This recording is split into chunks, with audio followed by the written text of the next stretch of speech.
konseling hari ini dengan Rifa? Iya Ibu, benar. Baik.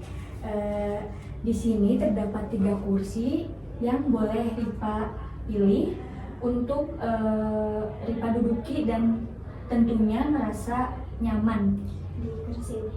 Baik, silahkan. Tersisa 2 kursi, di mana Rifa bisa memilih salah satu kursi jika saya duduki terlihat nyaman. Di kursi Sebelah ini. sini? Iya. Baik. Apakah duduk Rifa sudah terasa nyaman? Sudah. Apakah duduk saya sudah terlihat nyaman? Sudah. Baik. Sebelumnya izin memperkenalkan diri terlebih dahulu. Saya Puan Maharani. Saya seorang konselor. Boleh dipanggil Ibu Puan. Di sini saya akan melakukan sesi konseling. Sebelum sesi konseling dimulai, baiknya saya memanggil Anda dengan panggilan apa? Rifa saja. Oh ya, baik. Kita mulai ya. Bagaimana kabar kamu hari ini? Kabar saya baik Ibu. Tapi kelihatannya wajah kamu sangat murung ya. Tampaknya ada sesuatu yang mengganggu perasaan kamu sehingga kamu datang menemui saya. Ya Ibu, sebenarnya saya ingin berkonsultasi dengan Ibu. Baik. Sebelumnya kamu sudah pernah melaksanakan konseling? Belum pernah Ibu, ini untuk pertama kali. Oh iya, baik. Karena ini untuk yang pertama kali, Ibu akan menjelaskan sedikit secara singkat mengenai apa itu konseling. Jadi konseling adalah pemberian bantuan kepada seseorang yang sedang merasakan kebingungan atau membutuhkan bantuan.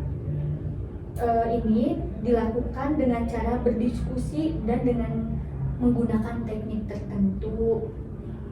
Nah, silahkan apa yang ingin kamu sampaikan sehingga nanti kita bisa bicarakan bersama.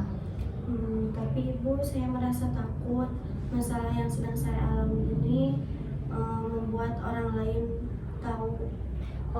Kamu tidak perlu khawatir. Di sini saya menjaga rahasia kamu sebab proses konseling memiliki teknik-teknik atau kode etik serta asas-asas yang harus dijaga. Nah, salah satu asasnya itu ada asas kerahasiaan. Jadi kamu tidak perlu takut masalah kamu yang kamu alami terbongkar atau diketahui oleh orang lain. Seperti itu Ibu. Syukurlah kalau begitu Ibu. Saya berharap agar masalah yang sedang saya alami ini cepat mendapatkan solusi dan menemukan jalan keluar yang terbaik. Ya, mudah-mudahan bisa cepat teratasi ya. Jadi kalau begitu, dapatkah kamu menceritakan kepada saya? Saya ingin mendengarkan sejauh mana perasaan tidak enak yang mengganggu kamu. Jadi begini Ibu, saya sedang terjebak dalam kondisi yang sangat membingungkan. Mengapa bisa begitu? Bagaimana ya Ibu? Bisakah kamu menjelaskan lebih jelas seperti itu? Jadi begini Bu, saya itu pengen mengambil jurusan desain, tetapi kedua orang tua saya ingin saya masuk ke jurusan yang ada di Fakultas Keguruan. Nah, saya bingung, saya jadi ragu dan gak tahu apakah harus memilih yang saya mau atau yang kedua orang tua saya inginkan, begitu. Nah, itu memang dilema yang dialami setiap orang kelas 12 ya. Kamu sendiri nih, kalau misalnya gak mikirin orang tua lebih dulu, kamu mau masuk ke jurusan apa?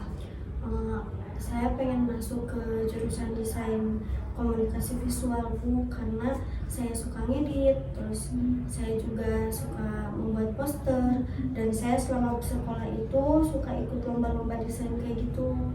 Wah, hebat. Kamu udah punya arah nih, tapi kamu masih ragu karena terbebani dengan harapan orang tua kamu, seperti itu?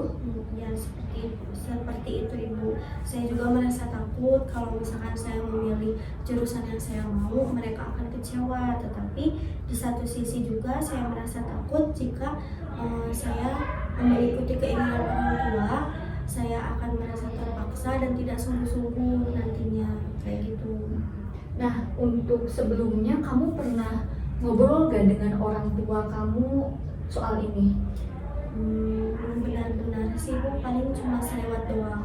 Tetapi selewat kayak gitu juga langsung menyangga gitu, kamu jangan masuk itu, masuk di keguruan aja kayak gitu. Oh iya iya. Kalau kamu mau, kita bisa latihan dulu sekarang gimana cara kamu menyampaikan pilihan secara baik. Tapi sebelumnya nih kamu sendiri udah punya alasan yang cukup kuat kenapa kamu mau ambil jurusan desain itu?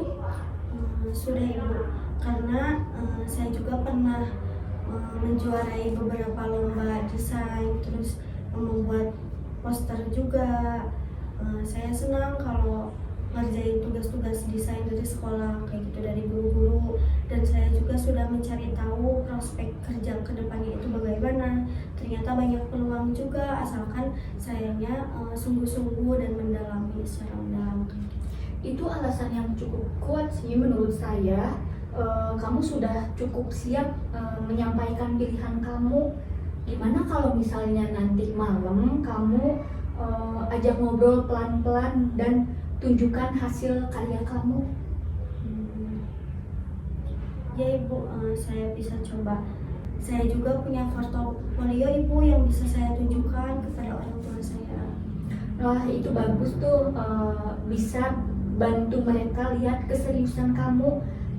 Selain itu juga supaya lebih yakin kamu bisa ngobrol sama orang yang udah kuliah di jurusan desain itu, bisa bantu kamu juga untuk memantapkan hati.